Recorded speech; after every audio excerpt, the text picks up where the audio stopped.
good morning, good afternoon, wherever you're dialing in from, and we got a good one on tap, baby. The Paradigm Shift episode 190. 190.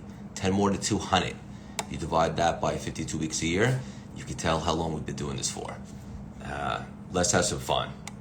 No place in the world I'd rather be. We have two unbelievable guests on, but first, as always, my iconic partner, Big Dave, we're going to bring you on right now, and let's get this party started. Greg, I see you on, brother. We're going to bring you on in less than five. Chris, we're going to bring you on about 10, 15, and I can't wait for today.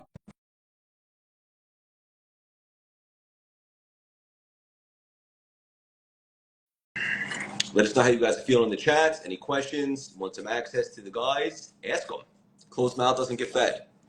Calvin in the house. There he is. Oh, thank God. How you doing? I am great. Thank you for your patience, my brother. Always with you. What do you mean? I was stuck in the jungle last week, and I dropped off Jeff Hoffman. I had to call him to see if he had a need to be offended. He looked offended when I said, I hope that Jeff Fenster lives as long as Jeff Hoffman. And he's like, I'm only 60 years old. I was like, dude, you look like you're 80. I'm sorry. First of all, I love that part of the charm of the show is that you're always all over the place. Dubai, Japan, the jungle. Nothing could stop the show. Nothing, man. I'll be in Turkey, New York, Vegas again. We're filming our show. Are you filming the show, or are you still not showing up to shit and then blaming yourself, justifying why you're not where you want to be because you don't show up? We got Billy. We had it was amazing. We had Bradley, Billy, Pineda. We had Mike Tannenbaum. We had Meta World Peace. We had all these. We had Erwin McManus. We had just the list goes on, but no Craig Siegel. But Craig Siegel's an extra miler. He'll run a marathon, and then he'll use that to justify why he's not where he's at. So I'm trying to teach people to be empty milers, my friend. So I assume you're going to be in Vegas Tuesday or Wednesday, correct? I don't know about that, but you will see me next Friday. No problem, man. But you will be in New York because it's easy to get to. And the simple things to Friday do, all day. The simple things to do are simple not to do. I got it. How filming sounds unbelievable this season. It's always good. It's awesome, man. You get what you put into it, and we put a lot into it, and people appreciate it. It's so much fun. We put about $1.5 million into the SiriusXM studio. They take over the Blue Wire lease, and so they elevated the whole thing, and it's just so easy. The audio is amazing, which is always important in content. Audio is king. You can always get around video screwing up, but if the audio is not there, you got no content. So we're super excited to have you whenever you're available, you little extra miler. We'd love to have you and all your little extra milers come out. I will tell you that one of the people in your community I adore, and she came. I'm losing her mind. Marianne. I was gonna say Madison, but yes, Marianne. What a delight she is, and she thinks the world of you, and we're having quite an impact. She's just wonderful. She works for Guy, who created the Cirque du Soleil, and Guy was one of our clients years and years ago with Paul Bowler, and so we have a lot of synergies out in Vegas, and she does tons of killer VIP events. So shout out to Marianne. She's an amazing soul. I love that. So if we can't have the extra mile, we got Marianne, the empty miler. You and Casey Adams, two of the best extra milers I know. He did good. He did not as good as you, buddy. You walked him, and you're twice his age. I'm not 40 yet, Dave. I know you're not. You're 39. I was just, can I have any fun? You're not sensitive, man. You're Buddhist. You can have all the fun, and I'm here for it. Nice. All right. Your hair is like an extra 3 inches, so you're now taller than I am. You're on fire today. I love you. I love you too. I love you more. We're going to bring on our first, we have two awesome, dynamic, badass humans on today. We're going to bring on our first guest, Greg. We're going to get this party started. I love it, man. You got great guests. Yeah. Marianne's on here. I'm not sure if she missed a shout out, but Marianne, you just missed a beautiful shout out from Uncle Dave. Yeah, I called you an empty miler and made fun of Craig and Casey Adams for being extra milers. So, oh, There look at he this is. guy. Woo! Good morning. Morning. Good morning, gentlemen. I was just having fun listening to you bust each other's chops for a few minutes. There's no other reason to be here. So thanks for being a moderator, facilitator, allowing us to enjoy ourselves. But now we got some wisdom in the house. We're so appreciative of having you here. No, thanks. Go back to turning my mic off. I'll just listen in. This is great. Greg, where are you? Where are you dialing in from? So I'm upstairs in my house in Houston, Texas. Beautiful. Beautiful. Perfect. We love it. I love Houston. So many places we can take this conversation. I'm so excited to introduce you to our communities. One of the things that you talk about often is making time to take inventory and to check and make sure that you're living with intention, on purpose, and with gratitude. How important is that for you, and how often do you do that? First off, thank you. I mean, I'll start, I'm grateful to be here with you two guys in the morning. Waking up on Saturday, it's beautiful out. My son's in the next room. The dogs are on the floor. Like these are the little things that I think are the big things. Enjoying the cup of coffee, and I get to talk to you guys before I get to go train with my wife, and have a great weekend. So I think it's super important. And I think, I'm a slow learner and a late bloomer, and came to this late. I'm about to be 52, and I think we come up with this hustle and grind 24/7, sleep when I'm dead attitude. And I'm a, born and raised New Yorker.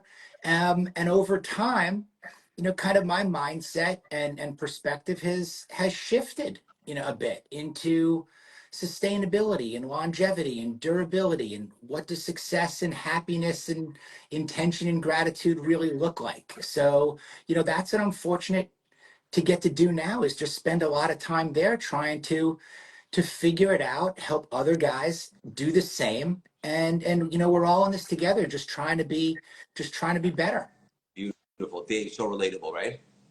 Oh yeah. Look, you get to an age and you create a quantum shift of some sort in your life. And as you start getting perspective on the mistakes that we made, as long as you have a commitment to being better, to learning from, creating the wisdom, but also having the faith that all those mistakes in the past, of the grind of, I love the statement, enough time to sleep when I'm dead, because I must have said that for the first 35 years of my life, which led me to almost dying, by the way, and having a sleep coach over the next 18 years to understand recovery and access of information to utilize in gratitude, the ability. And I loved it, Greg, starting off, because it's a practice that I'm in, of finding light, love, and lessons in the dog, and the kids next door, and the workout with the wife afterwards, and the cup of coffee. And so many people don't realize what they're given, because they're not seeking what they're given, they're seeking punishment. And they take the instant and obvious reaction to fear and they label it as punishment, which then creates resistance and creates distance between them and faith, or them and inspiration, intuition, and intelligence. And it takes a while. One of the things that is an advantage of getting older, and there are advantages of getting older, but one of them is the ability to have perspective of how long progress takes. And I always say progress to me, I'm 56, progress to me only has one speed: not fast enough. and I didn't realize that in my 20s and 30s, that progress would never happen fast enough. And so it tends to put a lot of pressure and resistance on progress itself and the behaviors that you need in order to progress in alignment with a divine direction, allowing those detours to become divine, but also to live in divine time. And I can tell, Greg, that you're in that divine time in your 50s, and so many others are not yet there, and we have to continue to help them to shorten that distance by giving them a little bit of wisdom and a lot of faith. What do you think, Mr. Siegel, the Eagle? I love it. It's beautiful. And Greg, I know that you talk about often that I wrote a book called The Reinvention Formula. I reinvented myself. But you say something similar, but honestly, I think it's much more beautiful. And you say that you didn't reinvent yourself, you released yourself. And I'd love for you to unpack exactly what that means. No, I appreciate you acknowledging that. And one, I think there's no There really is no one way to do it. You know, I think what's super, super important is, you know, what I also call aggregate, curate, and eliminate. You know, you aggregate from all the noise and all the information that's out there. But the key is you got to curate it down to what works best for you and then eliminate the stuff that doesn't. You know, so you have your way, you have your book. David, you have so much that you share with us all the time.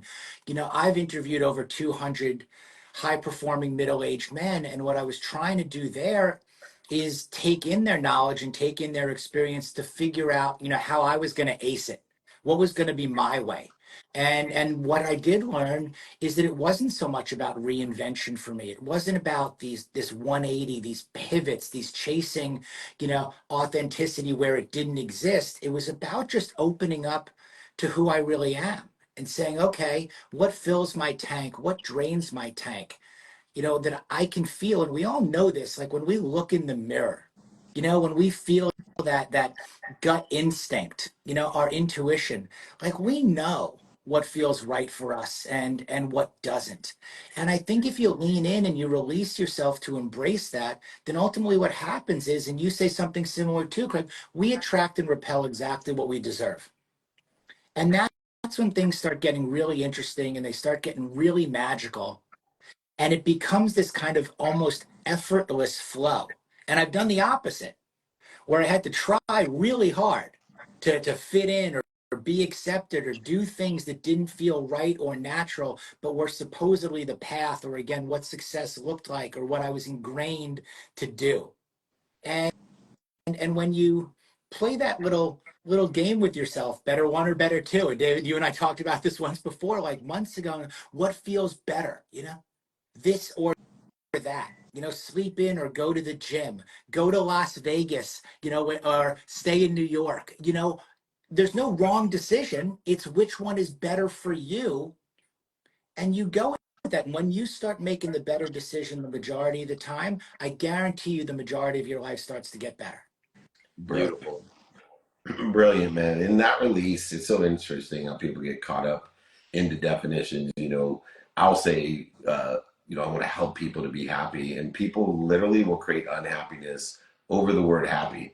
Well, joy is better. And whoa, slow down. You know, call it what you want, brother. And in the process of reinventing, releasing, is a paradigm shift that takes place. No pun intended, Craig, for naming the show that, but it's a simple I am, and what am I doing to interfere with it instead of I want to go get more and figure out this. And for me, I love the idea of expanding in that release, that I am made up of behaviors, of skills, and knowledge of who and what, and driven by desire.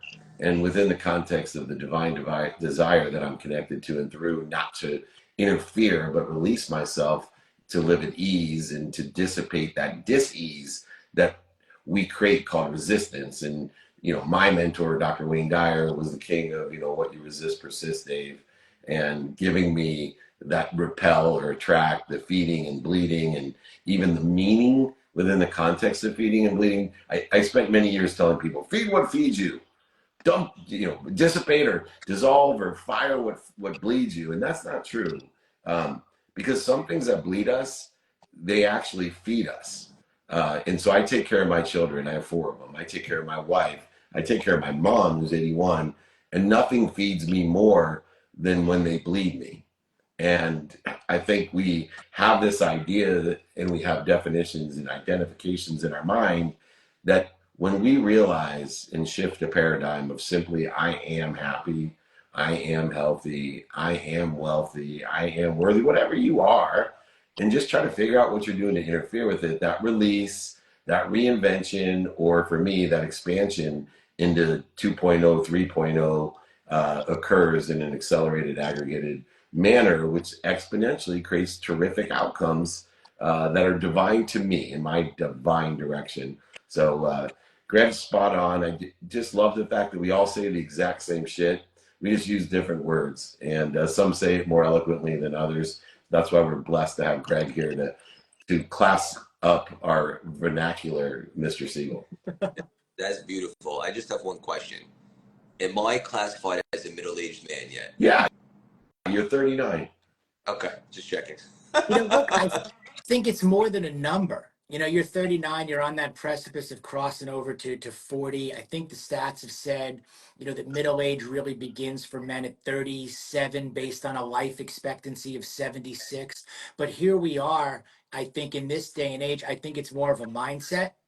I think it's how you're living. I say a lot. I know a lot of really old 30 somethings. I know a lot of really young 60 somethings. And I think we have an opportunity now to live healthier and longer and better and happier and wealthier and stronger. So who knows where that line is? I think it's about how we live our legacy every day, not just wait for the end. There. And as long as we just see our best days in front of us and not behind us, who knows really what we're going to move the middle. I just say a lot like, hey, I'm here at almost 52, and my goal is to master the middle, whatever that looks like. Love it. Beautiful. Couldn't love this more. I'm going to bring on our second guest. Greg, if you have another 10 minutes, I'd love you to hang out. If not, we understand. Are you guys going to go at it with each other again? Because then I'll stick around and just sit back. Oh yeah, I'll go. I got plenty. I got plenty for Craig. Great material. I've been coaching. I've been coaching him too long not to keep pushing him. My favorite compliment, though, Craig was a Wall Street guy when I started working with him, and lost beyond belief. And now people come to me and say, "Oh my God, I appreciate everything. I work with Craig Siegel, and he sounds like you, except for he's far more spiritual than you." Yeah. I'm like, the Kabbalah is taking over Craig Siegel, which is beautiful. Well, thank you guys very much for having me. Go do your thing. I appreciate it. Have a great day, you, buddy. See you soon. Love you, buddy. Chris, good morning, brother. Hey. Talk about hand tools. How's everybody doing? Good morning. Good morning. How are you? I am super excited and honored to be here with you guys. I've been listening in, and everything you guys are saying, I'm like, these are my people. There you go. I was a little nervous for a minute, and then I was like, no, these are exactly the people I should be talking to this morning. So what a great way to start my weekend. Thank you so much, guys. I really appreciate it. We're like a spiritual Sesame Street. You're part of the you're part of the neighborhood, and I'm Gonzo. He's Oscar the Grouch, and you can be Big Bird. It'd be perfect. I don't mind Big Bird. Maybe I really had an affinity for Snuffleupagus. Oh, cool. It's hard. Let's go with Snuffleupagus. But it's hard to recognize Snuffleupagus if those are familiar with Sesame Street. Yeah. How about Grover or Animal? What about Elmo? Elmo's everyone loves Elmo. Cool. Everyone loves Elmo. Yeah. Elmo's cool. Bert and Ernie, they're fun. Yeah. Wait, speaking of which, just to lead you, Craig, in a second, one of my favorite books in the world, and I just got nominated chairman of Napoleon Hill Institute. So every time I recommend a book outside of Napoleon Hill, I feel guilty now. But I have to recommend this book. It's very short, but it will change your life. It's called The Monster at the End of the Book, and it's with Grover. And I at times go back and read it because it's probably one of the most enlightening books that Sesame Street has ever created. I think every kid, every adult, and every grandparent should remind themselves and go ahead and delve back in. You don't need the audiobook. It's fairly short, some great pictures. But if you haven't read The Monster at the End of the Book, it can actually change your life as much as Think and Grow Rich or Outwitting the Devil or Dale Carnegie stuff. I promise. Beautiful. Yeah, thank you for that share. Before we dive in, just off the cuff, Chris, what are you personally most excited about right now, brother? Oh my goodness. 2025. I am future focused. I've got my goals dialed in. I've got my team on board. Our vision is concrete. So I'm really excited for 2025, and not just for business though. Just my personal life we're winning. We're not always winning, by the way. We've got our ups, we've got our downs, like any average person. But right now my family's thriving. My kids are doing phenomenal. My wife and I's relationship has never been better. So to answer your question, because this is most recent, two things I'm very excited about that are close by. Number one, I'm going on my 24th anniversary with my wife, taking her to Alice Beach in about a week and a half. But prior to that, I'm going to the UFC, and I get to meet you, my man. I'm looking forward to that, Craig. And I get to see my best friend, Michael Chandler, win another fight. I'm looking forward to him. By the way, he says good morning to you, Dave. I talked to him this morning. Nice. And he said, say hello to the ferocious Buddha for me. He's awesome. Yeah, I am, Sean has that suite to go to the fight. And I have family weekend in Wisconsin, so I'm going to be doing the mastermind on Friday with Sean and the dinner, but then flying to Wisconsin, and I will. It's a conflict for me. I love watching Michael Chandler fight, but it's also a crack sometimes, which is his face.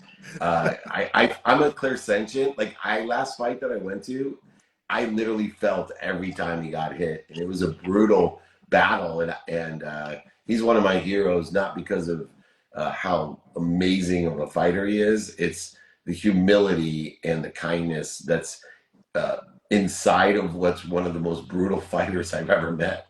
So, and that's coming from someone that represented Evander Holyfield, Oscar, at least Steinberg. We had Lennox Lewis. We had some brutal fighters. Michael Chandler is as tough as any kid that I've ever seen. He's a paradox too, isn't he? Yeah. You meet him and he's like the kindest, gentlest, humble, loving. He's got all of these high emotional traits to him. And then you shut the cage door and it's like all of his pain management is going out the window. He's ready to kill. Yeah. Like it's insane. And by the way, I've been in his corner figuratively and literally for about 13 years. He calls me his mentor. I just call him my friend. But it has been so amazing watching him from being an absolute nobody to becoming this juggernaut of a human being, athlete, and really an influencer to so many people. Beautiful. Yeah, amazing. Yeah, I love it. Chris, one of the things you said before when you were talking about 2025 is being so clear, the vision, the team, and so forth. You're really big, one of the best in the world at identifying and setting priorities. I think a lot of people don't take the time to set their priorities. Why has that been so impactful and important for you to take time to do that? You know, I've had many people ask me over the years, what's the fastest way to success? I think the fastest way to success first is we have to replace bad mental programming with outstanding mental programming. If we've got a sick mind, my mentor Zig Ziglar used to say, "Chris, you got some stinking thinking," and I couldn't have agreed with him more. But once you've got your mind right, one of the things that changed my life was this quote. He said, "You are where you are because of what's gone into your mind." He said, "You can change where you are, but more importantly, you can change who you are by changing what goes into your mind."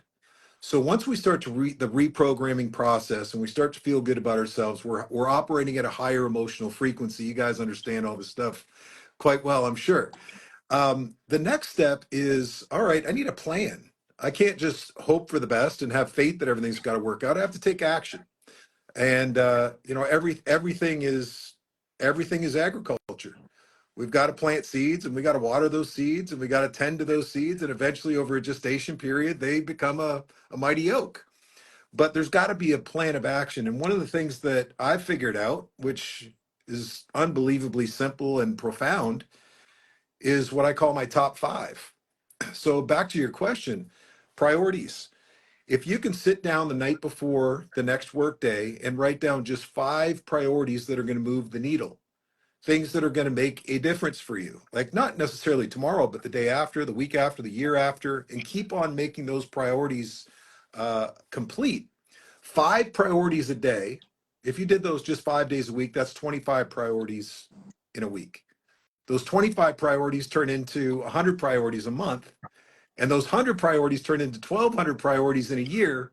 And I would contest that it is impossible not to change your life if you're just doing 5 important things a day. So just stay consistent. I mean, it really is one of the biggest success hacks out there. And the problem is people turn it on and they turn it off for a few days and I did good for this week. And maybe I deserve a week off. And it's always flipping the switch up and down, up and down. Stay in the light. Stay in the light. Keep pushing forward. It really is a reward at the end of that rainbow. Beautiful, right there. Truth vibrates the fastest, and Chris is teaching and preaching the truth, because prioritization itself is the antidote that holds most people back, which is procrastination and feeling overwhelmed. It's not mistakes that are going to create failure in your life. It's the lack of committed, consistent behavior. And those that are committed in a consistent, persistent way with the non-negotiables, prioritized activities that illustrate their knowledge of what's important to them, an inventory that should be taken every single day to lead us in a divine direction, to allow the detours to be divine by finding the light when we are interfering with it, and to live in protection, promotion, and perfection. I was with Sharon Lecter, who's also Craig in Vegas with us, and obviously a student of Zig Ziglar, because she kept saying his stinking thinking. And I love the fact that whether it's Dennis Waitley, Zig Ziglar, Sharon Lecter, that the wisdom is carried down and carried forward to people like Chris and I, that then hopefully empower somehow the world's best at what they do, like a Michael Chandler or Craig Siegel or many others that we're blessed to surround ourselves with. But I think prioritization to me is a critical component, because it allows us to know, hey, this is what I want, who I can help, who can help me, and how to get it done today according to the circumstances of the day. Too many people are not realistic about their activities, and it's because they don't put it in the circumstances of today. They don't count the in-laws, or I'm in camp in Florida for 6 weeks, or they don't count a minimum amount of time committed to my health, my family, my finance, my faith, whatever is important to you. But to me, the key ingredient to understanding someone is if I ask them, hey, what's your priorities for today? And if I get or what do you want to do today? I know I'm not with the person I need to be with. I'm with someone that needs my help. And you should know, if someone comes up to you and says, hey, what do you want to do today? Well, here's what I'm going to do today. And when I get these non-negotiables done, I'd like to do this as well. That's a key indicator that someone is in their divine direction and will take all the detours all day long, because he knows that they're protecting, promoting, and perfecting as well. Love that. Yeah, so good. Before we land the plane, I wanted to ask Chris. I think based on my experience, I think most people, what they fear the most, from my experience, is not actually failure, but judgment, what other people might think. I know, Chris, for you, a major breakthrough was finally getting to a place where you let go of what people think about you. How important has that been for you? And how can somebody begin to implement that might be spending too much time worrying about what other people think about them? Well, there's two things to unpack there. The first thing is worry. Worry is a virus. It is horrible for your mental state. Too often we're either living in two spectrums we shouldn't be in. Number one is we're living too far in the future. That's where worry and anxiety exists. Or we're living too far in the past, and that's where regret and bitterness and anger and everything else exists as well. So once we get ourselves into a place where we can live in the present, now we can start to grapple with, well, what's scaring me? What am I worried about? For years, I was worried about what people thought about me. Even coming on to a show like this, I'd be like, oh, terrified. Oh my gosh, there's people watching me and they're going to judge me and everything else. And I had an epiphany. And I don't know if I've ever heard this from anybody else, but I'll just share it with you. It's certainly helped me. I got to a point where I was like, I'm worried about what he thinks about me, what she thinks about me, what my family thinks about me, what this guy thinks about me. And I went, is it really worth it to be worried about what all these people think about me? Maybe, just maybe, they should all be worried about what I think about them. Why? Because I'm living my life right. I'm chasing my dreams. I'm doing whatever I can to get myself in the right position. I'm helping people. I have good intentions. I have a good heart. So why in the world would I be worried about what other people think about me? Maybe, just maybe, they should start worrying about what I think about them. Now, reality, no, they shouldn't worry about what I think, because nobody's thinking about them, and no one's really thinking about me anyway. We're all thinking about ourselves. Beautiful. That's a paradigm shift, right? Yeah, of course. I used to live in FOPO, which is the fear of other people's opinion. And it took a lot of years to not care what other people think, and the respect that I live in JOPO now, the joy of other people's opinion. I'm finding the light, the love, and the lessons, the appreciation. And I wish people would have done this during the election. Why not try to find unity and appreciation in other people's opinion? Ask them questions like, why do you feel that way? And you'll learn to appreciate the fact that although on the surface, it seems that you don't agree with someone, you'll find that you 90% agree, and the other 10% is a subtlety of interpretation or definition, and that we all are in a unified, abundant, infinite system of thought, and we're just creating interference and fear. Remember also, because I got to jump real quick, Craigie, worry is a duplicative negative. It interferes with everything that you want, and it's also wishing for what you don't want. And if you don't believe me, go to school and worry about the first question on the test. You hope it's not going to be the rules of perpetuity. The minute you say, I hope the rules of perpetuity aren't going to be on this test, you've guaranteed it's the first question in the test. Anyway, I love you, Chris. Send my love back to Michael. I'll be there Friday. Hopefully you'll stop by the mastermind, the dinner, the fight. I will get to see you in New York as well. Craigie Poo, I love you guys. Email me anyone, david@dmeltzer.com, if you want to join us in New York on Friday. I love you guys. Take care. Blessings, Dave. Thank you. Right on. Love you too. And Chris, before we jump, brother, how can people support or get involved with what you're up to and all the great stuff that you're doing? Hold on. Let me get my camera better. There we go. All right. Just you and I, baby. Let's go. I've got a little mini course. If people just want to get their feet wet, they've never really been involved in personal development, or maybe they have, but they just need a refresher or a reminder. Go to quantumleapmindset.com, quantumleapmindset.com, and I've got a free little three segment mini course there. You can kind of establish your goals and start thinking about some of your habits and how to overcome the almighty terror barrier, I call it. Fear is what holds most of us back in life. And I got some wisdom in there to help you overcome your fears too. So if you want to check that out, quantumleapmindset.com. Beautiful. And before we jump, you have a minute for one bonus question? Yeah, I'm good, man. Anytime I can spend time with you, let's go. I feel the same, brother. From your mentoring and coaching and helping people get to their next level, what's one of the most common limiting beliefs that you see people have that you help them bust? The first one that jumps into my mind is I'm not smart enough. I'm not good enough. I'm not old enough. I'm too old. I'm this, I'm that. And people, I think what Dave was talking about it, the two most powerful words in the English language is I am.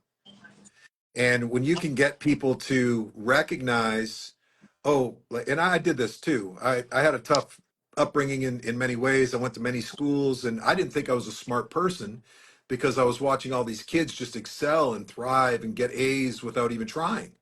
And I'm struggling, but I didn't realize I'd gone to all these different schools. I was confused, right? But eventually I had to come to a reckoning with myself and go, am I really stupid? Am I a dumb person? Well, I accomplished this and I accomplished that, and I'm doing this and I'm doing that, and I'm treating people good and everything else. And the reality is I just need to change what was at the end of that I am. I am smart. I am competent. I am worthy. I am valuable. Those are the types of ways that we must speak about ourselves, because it's not the external that matters. It's not your external circumstances. It's what's going on the inside. One of the things that drove me nuts about Zig, he literally was one of my personal mentors. And he would, every time we got together, he would talk to me about character. He's like, Chris, let me talk to you about honesty. Chris, let me talk to you about integrity. Chris, let me talk to you about being disciplined. He was always talking to me about these character traits. And I used to get frustrated as a young, naive man at 27 years old. And I'm like, hey, Zig, that's great, but just give me the silver bullet to success. And he's like, all right, let's talk about your character again. And I'm like, no, there's got to be like a marketing plan, a business, an investment. I just want to fast forward and get my way there. He said, son, I'm already giving you the machine gun. Stop looking for the silver bullet. That's good. And we think about that. The machine gun is developing ourselves from the inside out, developing the resilience, developing gratitude, learning how to be confident in our own person. And once we can start to really change from the inside out, everything externally changes, as you know. Yeah. It's so good. I feel as though we're a receptor and we're looking to get to the correct frequency that we want to receive and attract. And that starts with building the foundation. You can't just chase something without it matching who and what you are inside. And so once we establish that, then we can send out the correct frequency to attract that. Yeah, not to get too dirty on this, but the quantum field like attracts like. If, and I hear this even with members of my own family. I'm so sick of living poor. I'm so sick of pinching pennies. I'm so sick of, cutting coupons. I'm so sick. Well, stop saying it. If you're sick, tell a doctor, but stop saying it out loud to your own subconscious. Stop saying it out loud to the people that are, surrounding us. Start speaking the truth that you want. If you want to match a different reality, start matching your words to the reality you actually desire. And I'll leave you with this. One of my favorite quotes, and what I tell my students all the time as a coach, is focus only on what you want. Now that sounds simple, and it doesn't even sound that profound until you think about it. How often are we focusing on what we don't want? How often are we thinking about our problems and our worries and our stresses and our strains? Instead, shift it and go, no, no, no. I know what I want, and I'm only going to focus on that. And that takes mental discipline. 100%. Beautiful. Couldn't love you more. Can't wait to finally meet you in person. When are you going to be in New York? Which day? We'll be there on Thursday. I'll be there for like 5 days. I'm so excited. So I get a boys trip, and then I get to go hang out for my anniversary for 5 days after that. So man, am I ever looking forward to this season. Well deserved too. We've worked really hard, me and my team this year. So I'm looking Yes, you forward to a have. little bit of downtime with the guys. Nobody deserves it more, brother. I'll connect with you offline. I can't wait to give you a hug in person. Thank you so much for stopping by today and dropping these priceless, juicy nuggets. Love it, man. Blessings to everybody. Hey, and don't forget, go live large. That's it. Have a great day. We'll chat offline. Sounds good, brother. Thanks again, man. My pleasure. Later, brother. See ya.